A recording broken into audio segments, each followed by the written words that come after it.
In this video, I will show you how to get Ethereum wallet address on Exodus Wallet. So first of all, open up your Exodus Wallet app, and from here, navigate to the tab all the way at the bottom left where I'm in right now. And then you need to click on Receive next to Buy.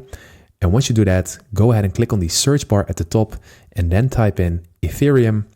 And then once you have done that, you will see different kinds of Ethereum, and these are actually the networks. So you can see the Ethereum network, the BNB Smart Chain, Optimism, Arbitrum Nova, Arbitrum One, Aurora, and Base.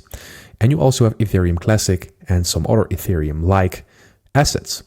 So let's say you want a regular one, and let's say we want the Ethereum network. Then we're going to click on this one at the top, and then we will have our unique wallet address generated in here.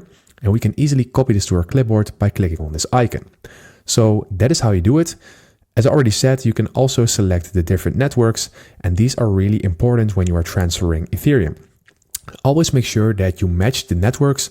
So when you're transferring Ethereum on the BSC chain network, then please be sure that you have your wallet address on this network and that you also have the same network selected on the other wallet. Because if you do not match them, your crypto might get lost. So I hope this video helped you out. Please leave a like and consider subscribing, and then I'll see you in the next one.